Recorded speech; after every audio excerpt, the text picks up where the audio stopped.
Hello, എല്ലാവർക്കും ഇന്നത്തെ വീഡിയോയിലേക്ക് സ്വാഗതം. ഇന്ന് ഒരു എക്സ്പെരിമെൻ്റ് വീഡിയോ ആയിട്ടാണ് ഞാൻ വന്നിട്ടുള്ളത്. ഒരു സാധാരണ മുട്ടയെ എങ്ങനെ ബൗൺസി എഗ്ഗായി മാറ്റാം എന്ന് നമുക്ക് നോക്കാം.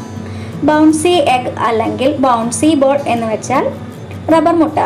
അതായത് മുട്ട താഴെ ഇട്ടാലും പൊട്ടാത്ത രീതിയിലേക്ക് നമുക്കൊരു സാധാരണ മുട്ടയെ മാറ്റിയെടുക്കാനായിട്ട് പറ്റും. അപ്പോൾ നിങ്ങൾ എൻ്റെ ചാനൽ ആദ്യമായിട്ടാണ് കാണുന്നതെങ്കിൽ ഒന്ന് സബ്സ്ക്രൈബ് ചെയ്യണം കേട്ടോ. കൂട്ടത്തിൽ ബെല്ലൈക്കണിൽ ഓൾ എന്ന ഓപ്ഷൻ സെലക്ട് ചെയ്യാനും മറക്കരുത്. എക്സ്പെരിമെൻ്റ് ചെയ്യാനായിട്ട് 2 കാര്യങ്ങളാണ് ആവശ്യമുള്ളത്. ആദ്യമായിട്ട് ഒരു മുട്ട വേണം. അപ്പോൾ നമുക്ക് ഈ മുട്ട പൊട്ടാതെ പതുക്കെ സൂക്ഷിച്ച് ഗ്ലാസ്സിനുള്ളിലേക്ക് വെക്കാം. അടുത്തതായിട്ട് വേണ്ടത് വിനാഗിരിയാണ്. ഞാൻ ഈ ഗ്ലാസ്സിലേക്ക് വിനാഗിരി ഒഴിച്ചു കൊടുക്കുന്നുണ്ട്. മുട്ട മുങ്ങിക്കെടുക്കാൻ ആവശ്യമായ അത്രയും വിനാഗിരി വേണം. ഇപ്പോൾ തന്നെ റിയാക്ഷൻ നടക്കുന്നതായിട്ട് നിങ്ങൾക്ക് കാണാം. കുമിളകൾ മുകളിലേക്ക് പൊങ്ങി വരുന്നതായിട്ട് നിങ്ങൾക്ക് കാണാൻ പറ്റുന്നുണ്ടാവും.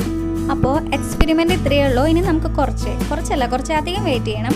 1 മുതൽ 3 ദിവസം വരെ എടുക്കും. അതായത് ഏകദേശം 48 മണിക്കൂർ എങ്കിലും എടുക്കും ഇതൊരു ബൗൺസി എഗ്ഗായി മാറാനായിട്ട്. 48 മണിക്കൂർ കഴിഞ്ഞു. കെമിക്കൽ റിയാക്ഷനൊക്കെ ഒരുവിധം കഴിഞ്ഞിട്ടുണ്ടാവും. ഇനി നമുക്ക് ഈ മുട്ട ഗ്ലാസ്സിൽ നിന്ന് പുറത്തേക്ക് എടുക്കാം.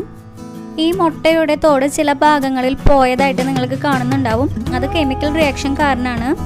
ഒരു സിമ്പിൾ കെമിക്കൽ റിയാക്ഷനാണ് ഇവിടെ നടക്കുന്നത്. മുട്ടയുടെ തോട് കാൽഷ്യം കാർബണേറ്റ് ആണ്. അതുപോലെ തന്നെ വിനാഗിരി അസറ്റിക് ആസിഡ് ആണ്. ഇത് തമ്മിൽ റിയാക്ഷൻ നടക്കുമ്പോൾ മുട്ടത്തോട് അലിഞ്ഞില്ലാതാവും. ഓൾറെഡി മുട്ടത്തോട് കുറച്ചൊക്കെ പോയിട്ടുണ്ടാവും. ബാക്കിയുള്ളത് ഇതുപോലെ പ്രസ് ചെയ്ത് നമുക്ക് കളയാനായിട്ട് പറ്റും. ഞാനിതൊന്ന് കഴുകി കൊണ്ടുവന്നിട്ടുണ്ട്. ബാക്കിയുള്ള തോട് കൂടി നമുക്ക് ഇതുപോലെ കളയാം.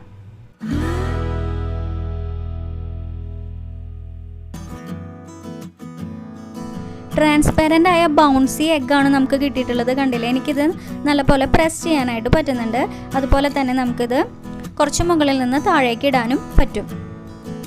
നിങ്ങൾക്ക് കൂടുതൽ ഡീറ്റെയിൽസ് അറിയണമെങ്കിൽ ഗൂഗിളിൽ സെർച്ച് ചെയ്ത് നോക്കാം. ബൗൺസി എഗ് അല്ലെങ്കിൽ ബൗൺസി ബോൾ എന്ന് സെർച്ച് ചെയ്താൽ മതിയാവും.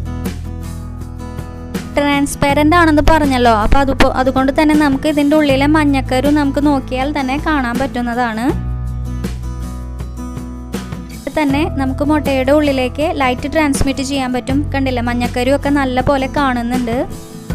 പിന്നെ ഇത് നല്ല ഉയരത്തിൽ നിന്ന് ഇടുകയാണെങ്കിൽ പൊട്ടിപ്പോവും. കണ്ടില്ലേ, അപ്പോൾ ഇത്രയേ ഉള്ളൂ. നമ്മൾ ക്ലീൻ ചെയ്യുമ്പോൾ തന്നെ പതുക്കെ വേണം ക്ലീൻ ചെയ്യാൻ, അല്ലെങ്കിൽ അത് പൊട്ടിപ്പോവാൻ സാധ്യതയുണ്ട്.